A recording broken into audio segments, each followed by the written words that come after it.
Boa tarde, alunos do 3Min. Hoje nós iremos entrevistar a professora Roseli, que dá aula no curso técnico e também trabalha na coordenação da escola.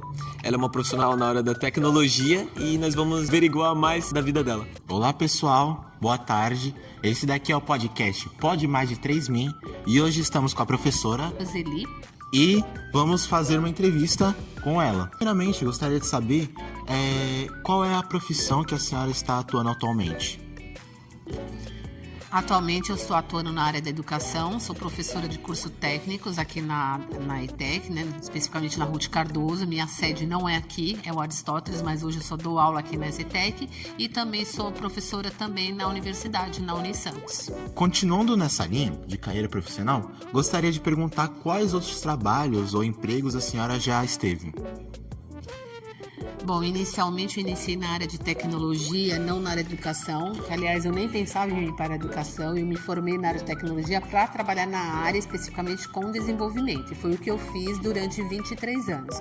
Passei por algumas empresas aqui na Baixada Santista mesmo, né? A empresa que eu fiquei mais tempo é uma empresa de transporte e logística na área da Lemoa.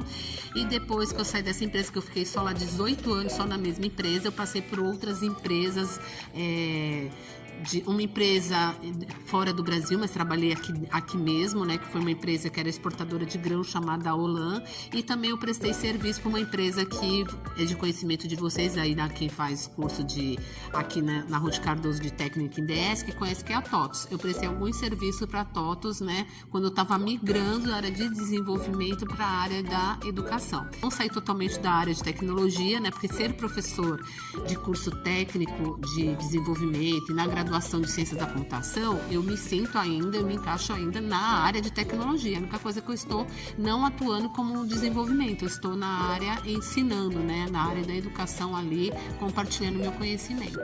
Então, quais foram as formações da senhora?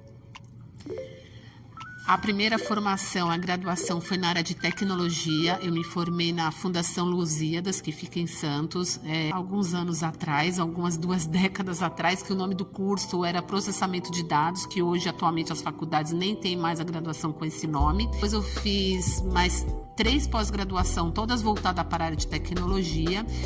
Fiz vários cursos de capacitação, também assim na área, cursos mais curtos, né, de determinadas linguagens, de banco. E depois, quando eu estava na área da educação mesmo, eu resolvi fazer pedagogia, que aí quando eu parti para dar aula, né, então eu achei que era necessário acrescentar.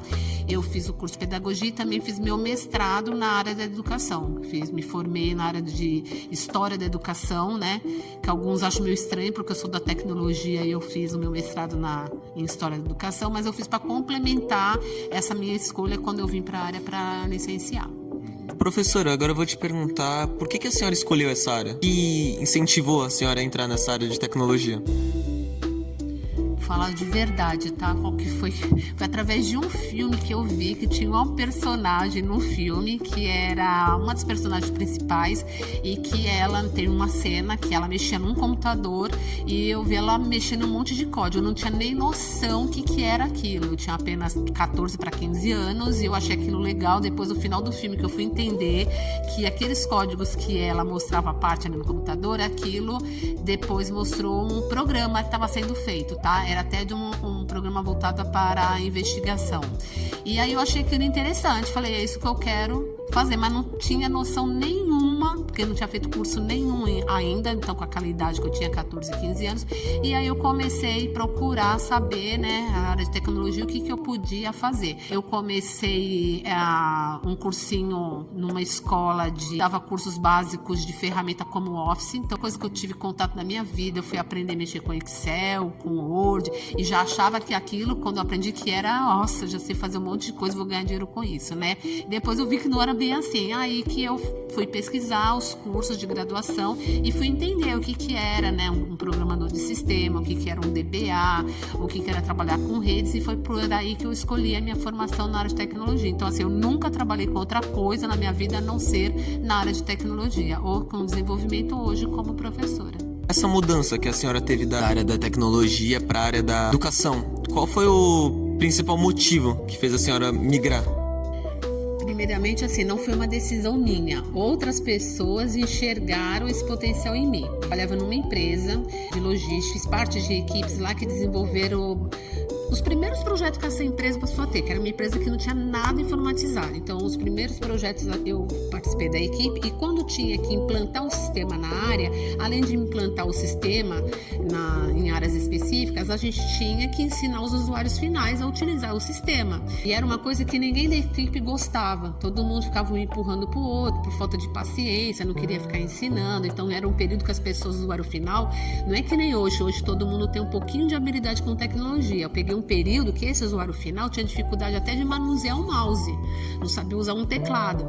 Então, assim, um dia me prontifiquei a ir treinar um departamento, e aí outras pessoas enxergaram que eu tinha paciência, eu tinha jeito para explicar, e um líder meu de equipe falou isso, falou, um dia você pode, sei lá, pensar em ir para a área de educação, que você leva jeito, você tem paciência para poder explicar. Ainda assim, eu não tomei uma decisão ali, as coisas foram acontecendo depois. Aí, por convite de uma amiga de faculdade, que ela trabalhava já como desenvolvedora e também dava aula à noite em uma escola técnica, que na ocasião não era ETEC, tá? Era uma outra escola, era até uma escola particular.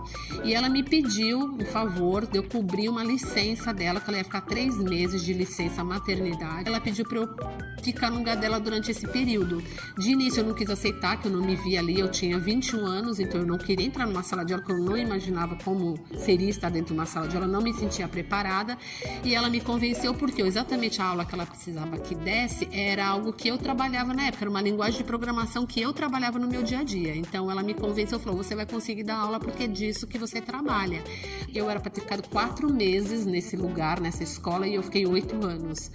Então foi aí que partiu tudo. Aí eu fiquei bom tempo nesses 8 anos, que na verdade foram quase 10 no total, de 10 a 12 anos, eu trabalhava como desenvolvedora durante o dia e dava aula nessa escola à noite.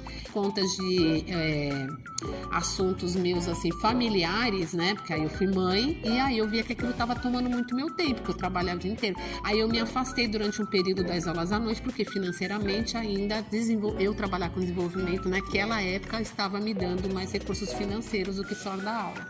E aí eu fiquei 3 anos sem dar aula, só que aí depois a empresa que eu estava trabalhando para uma empresa que eu falei para vocês internacional, só que eu trabalhava aqui no Brasil, que é uma exportadora de grão, ela começou a me colocar para viajar aqui dentro mesmo do país, mas me colocar para viajar em lugares longe, que eu ficava muito tempo fora, então eu chegava a ir para Manaus, e para Goiás, lugares longes assim do estado daqui de São Paulo.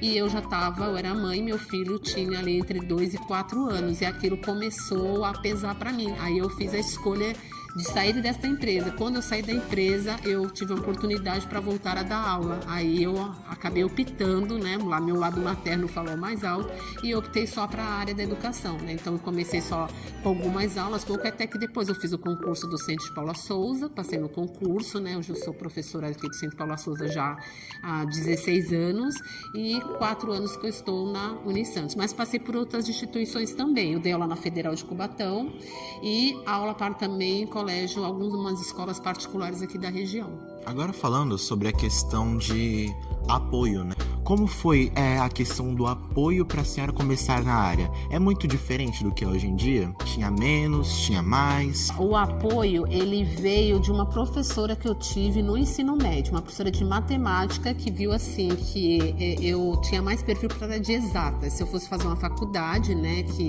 eu sempre estudei em colégio público, só para deixar claro, no mesmo colégio a vida inteira. Entrei com 6 anos e saí no último ano do ensino médio. E aí essa professora, ela me perguntou se eu tinha interesse em fazer faculdade, porque não é como hoje, que é comum você termina o ensino médio, né? Na maioria dos casos, quase 90%, todo mundo sai e já vai fazer uma faculdade. A escola que eu estudei era o contrário, infelizmente, esse percentual. Era bem pouco as pessoas que saíam, até por questões financeiras. A região onde era a escola, a gente não tinha muito acesso, né, a ir para uma faculdade. Só que essa professora minha de matemática, ela enxergou algum potencial em mim e falou, se você for para a área de fazer faculdade, você escolhe a área de exatas, porque você leva muito mais jeito para a de exatas. E foi no mesmo período que eu comentei quando eu vi o filme e eu tinha gostado da área de tecnologia. Então esse foi o apoio que eu tive, um apoio de uma professora. A senhora tem quanto tempo, mais ou menos, na área de tecnologia? Que eu trabalhei com desenvolvimento, mas agora como professora já dão aí, deixa eu ver, 34 anos, somando os dois. O tempo que eu fiquei na área mesmo atuando como desenvolvimento e mais somar agora só na área da educação, somar tudo, né? Na verdade, estou somando o tempo que eu trabalho. Eu trabalho desde os meus 14 anos, eu fiquei dos 14... Eu vou revelar a idade que eu tenho, porque eu não tenho problema quanto a isso, eu tenho 50 anos, e desde os 14 aos meus 50 anos, eu fiquei, graças a Deus, um mês desempregada na minha vida, que foi o mês de abril de 2009, foi quando teve uma crise em Santos, no Porto, e eu trabalhava para uma empresa, essa empresa que eu passei 18 anos, e aí teve a crise toda, e aí a gente fez demissão voluntária. O que é demissão voluntária, né? Você acionar para a empresa e falar, olha, eu tenho interesse, já que a empresa precisava demitir, porque financeiramente as empresas ligadas ao Porto de Santos estavam todas com problemas financeiros, e a demissão voluntária é quando um funcionário dentro de uma empresa, ele aciona, né? Ele fala, ó, já sei que vai ter demissão, então em vez de escolher, de repente, alguém que não queira sair, alguém se manifeste, né? Eu me manifestei porque eu acho que ali também o meu ciclo já estava mais do que completo, né? Eu estava 18 anos na empresa, eu queria outros desafios. E eu acho também até que eu fiz ali a escolha correta, porque aí eu parti para essa empresa que era de fora, que era de Singapura, e fui trabalhar com tecnologia ainda, mas com outros segmentos, fui aprender outras coisas. Trabalhei 18 anos com logística, tive que aprender tudo sobre logística, e depois eu tive que aprender tudo sobre grãos. A empresa, ela exportava qualquer tipo de grãos que vocês imaginar, café, milho, por aí vai. Sem falar que era uma empresa de fora, eu tive oportunidade também de praticar o meu inglês na época. Nesses mais de 30 anos nessa área de tecnologia e também tendo acesso à educação, eu queria saber se você, acompanhando essa geração nova que vem vindo, a senhora enxerga virtudes que nessa geração tem, que possa ter facilidades com a tecnologia, ou que falta alguma virtude que a senhora acha que essa geração tinha que ter para ter mais facilidade nessa área? Essa informação, eu acho que vocês têm uma grande vantagem quanto a isso. Só que ao mesmo tempo, não todos, não vou generalizar, mas eu vejo que alguns ficam perdidos exatamente com o excesso de informação, que às vezes não sabem o que fazer com ela. Então eu acho assim que tá faltando um pouquinho em alguns dessa geração, um pouco de foco, um pouco de organização, saber onde quer chegar. Eu sempre tive isso em mim, sabe? Eu sempre coloquei objetivos. Então, a gente sempre conquista algo quando a gente tem um porquê que você está fazendo aquilo. Eu aprendi que ninguém consegue poupar dinheiro se aquele dinheiro já não está destinado para alguma coisa. Então, um dia que você eu preciso comprar um carro, você começa a trabalhar mais para comprar aquele carro, você começa a gastar menos dinheiro em besteira para poder economizar para comprar aquele carro. Então, estou fazendo uma associação isso a ter conhecimento e trabalhar com tecnologia, é ter objetivos. Hoje eu vou estudar porque eu quero uma vaga de estágio. Aí você sabe o que você tem que estudar para ser um estagiário numa empresa. Depois eu estou estagiando, o que eu preciso para aquela empresa me efetivar? Então eu tenho que sempre colocar metas, ter objetivos e cumprir com aquilo, né? Ter foco, ter comprometimento com aquilo, ter rotinas de estudo. Então eu acho que hoje, o mesmo excesso de informação, ele acaba prejudicando algumas pessoas dessa geração, porque eu acho que se perde um pouco com tanta informação. Às vezes eu vejo que perde o foco, fala assim, eu vou estudar uma linguagem de programação X. Aí se deparar no caminho porque alguém está falando de uma outra linguagem, parece que é uma moda que saiu uma linguagem tal e aí todo mundo quer estudar agora aquela. Aí você acabou de perder o foco da outra linguagem que você estava estudando. Então, começa várias coisas e não termina nada. Uma questão que ficou é a questão de como foi a questão de diferenciação, né, que deve ter acontecido, né, algum tipo de discriminação, algum tipo de preconceito ou coisa do tipo com a relação da senhora ser mulher. Até hoje a gente escuta muito isso, né, desse preconceito da mulher na área de tecnologia, porque realmente a área ela é mais dominada por homens do que por mulheres, né? A gente sempre vem lutando aí para isso, não digo nem mudar de ter mais mulher, mas equiparar, né? Tanto de conhecimento, de ser pago, tanto uma mulher ter o mesmo salário do que um homem tenha nessa área. Enfim, isso a gente sabe que existe na área de tecnologia, é fato. Eu tive o privilégio de não passar por isso e eu acho que foi um pouco de sorte minha e um pouco também das minhas atitudes. A empresa que eu colei no início da entrevista, que eu passei 18 anos só nessa mesma empresa, até eu completar 12 anos nessa empresa, eu era a única mulher de uma equipe acho que tinha de 6 a 8 homens, não me recordo muito bem, mas eu era a única mulher durante um bom tempo e eu nunca sofri nenhum preconceito. Por um lado, agradeço, mas por um outro, hoje, mais experiente, eu fico lembrando aquela fase, eu acho que também foi um pouco da minha atitude, eu me impor. E outra coisa assim, vou dar um exemplo para vocês.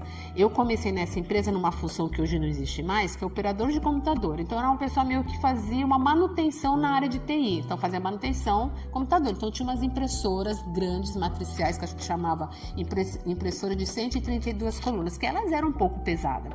E aí, quando aconteceu alguma coisa no setor, e isso era um serviço meu de mais um da equipe, aí esse outro da equipe também, que era operador como eu, ele estava ocupado com alguma outra demanda. Aí alguém da equipe, que era desenvolvedor, que tinha cargo mais acima, alguém, por gentileza, se oferecia para buscar a impressora para mim, porque a impressora era pesada. E eu sempre falei, não, esse serviço é meu, eu tenho que pegar, independente que eu sou mulher, eu vou fazer isso. E eu fazia. Então isso é só um exemplo que eu sempre tomei à frente e me coloquei no meu lugar. E sem falar que assim, acho que todo o ambiente, as pessoas respeitam a gente de acordo com as nossas atitudes. Então assim, eu não posso reclamar, eu nunca sofri nenhum assédio nessa empresa que eu trabalhei esse período todo mais com homens. Depois também, quando eu completei 10 anos que eu estava lá, que entraram mais 2 mulheres. Também não lembro de nenhuma das outras 2 passarem por situações assim. E outras empresas também que eu trabalhei, que já era mais misto, tinha mais ou menos a mesma quantidade, tanto de mulheres quanto de homens, eu também nunca passei por situação assim. Mas isso a gente não pode esconder que existe. Infelizmente, tem algumas empresas que a gente sabe que tem mulheres que passam por essas situações, mas eu não passei. Para encerrar a entrevista, eu queria perguntar para a senhora, na área da senhora, o que um desenvolvedor, o que um programador ele faz? Bom, a pessoa, quando ela se forma na área de tecnologia, hoje, graças a Deus, melhor do que a minha geração, ela tem vários caminhos a seguir, a escolher, né? Ele pode ser um desenvolvedor, ele pode trabalhar com parte de segurança da informação, pode trabalhar com DBA, hoje está abrindo mais um leque aí que o pessoal trabalhar com inteligência artificial, né? Não só ser um usuário final, mas ser um usuário mesmo de inteligência artificial para informatizar com ela, desenvolver com ela, né? Na minha geração não existiam essas divisões de funções, né? O que hoje eu acho que é muito positivo ter. Na minha época eu fui sem querer, sem saber que eu era uma desenvolvedora full stack, que é aquele que faz de tudo um pouco, né? É a pessoa que desenvolve, é a pessoa que ela lida com o banco de dados, com a parte de segurança, com a implantação na área final e até com o treinamento. Então, hoje que, né, a pessoa quando ela faz uma área de tecnologia, alguns acham que só vai desenvolver sistemas, desenvolver programas, e não é só isso, tem que descobrir inclusive o que gosta de fazer, porque a área ela está aí subdividida em várias ramificações e você pode escolher o que fazer na área. Bom, obrigado, professor, por ceder o tempo da senhora para nos ajudar com essa entrevista. Eu que agradeço o convite. Obrigada. E esse foi o nosso podcast. Valeu, família!